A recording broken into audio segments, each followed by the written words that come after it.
Holi Bible పరిశుద్ధ గ్రంథము ఆదికాండము 14వ అధ్యాయం. షీనార్ రాజైన అమ్రాపేలు, ఎల్లాసార్ రాజైన అర్యోకు, ఏలాం రాజైన కదర్లోయిమేరు, గోయిలు రాజైన తీదాలు అను వారి దినములలో వారు సొదొమ రాజైన బెరాతోను, గొమెర్ర రాజైన బిర్షాతోను, అద్మా రాజైన సీనాబుతోను, షెబోయిల రాజైన షెమేబెరుతోను, షోయోరను బెలరాజుతోనూ యుద్ధం చేసిరి. వీరందరూ ఉప్పు సముద్రమైన సిద్దీము లోయలో ఏకముగా కూడి 12 సంవత్సరములు కదర్లోయిమేరుకు లోబడి 13వ సంవత్సరమున తిరుగుబాటు చేసిరి. 14వ సంవత్సరమున కదర్లోయిమేరును అతనితో కూడానున్న రాజులను వచ్చి అస్తారోత్ కర్నాయిములో, రెఫాయిలను, హాములో, బూజాయిలను, షావే కిర్యాతాయిము మైదానములో ఏమీయులను కొట్టిరి.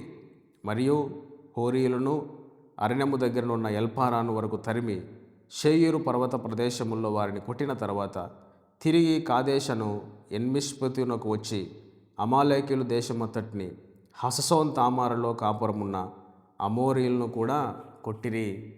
అప్పుడు సొదొమ రాజును, గొమొర్రా రాజును, అద్మా రాజును, షెబోయిము రాజును, సోయరును బెలరాజుతో బయలుదేరి సిద్దీము లోయలో వారితో అనగా ఏలాం రాజైన కదర్లోయిమేరు, గోయిలు రాజైన తీదాలు, షీనార్ రాజైన అమ్రాపేలు, ఎల్లాసార్ రాజైన అర్యోకు అను నలుగురితో ఆ 5 రాజులు యుద్ధం చేసిరి.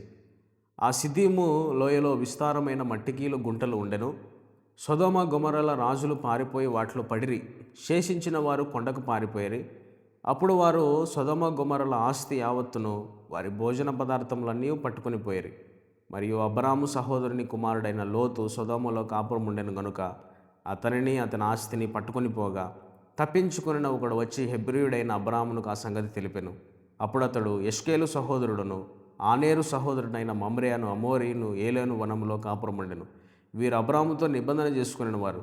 అబ్రాము తన తమ్ముడు చెరపట్టబడినని విని తన ఇంట పుట్టి అలవరచబడిన 318 వెంట పెట్టుకుని దాను మట్టుకు ఆ రాజులను తరిమెను.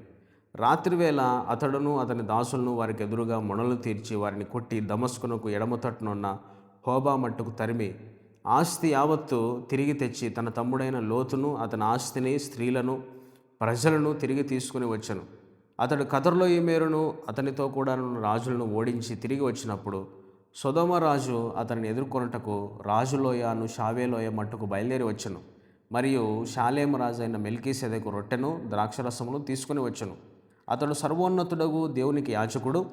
అప్పుడు అతడు అబ్రామును ఆశీర్వదించి ఆకాశమునకు, భూమికిని సృష్టికర్తయును సర్వోన్నతుడైన దేవుని వలన అబ్రాము ఆశీర్వదింపబడును గాక అనియు, నీ శత్రువులను నీ చేతికి అప్పగించిన సర్వోన్నతుడగు దేవుడు స్తుతింపబడును గాక అనియు చెప్పెను.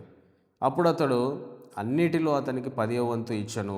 సొదొమ రాజు మనుషులను నాకిచ్చి ఆస్తిని నీవే తీసుకునమని అబ్రాముతో చెప్పగా అబ్రాము, నేనే అబ్రామును ధనవంతునిగా చేసినని నీవు చెప్పకున్నట్లు ఒక నూలు పోగైనను చెప్పుల వారైనను నీ వాటిలో ఏదైనాను తీసుకొనని ఆకాశమునకు, భూమికిని సృష్టికర్తయును సర్వోన్నతుడును దేవుడినైన యెహోవా ఎదుట నా చెయ్యెత్తి ప్రమాణం చేసి ఉన్నాను.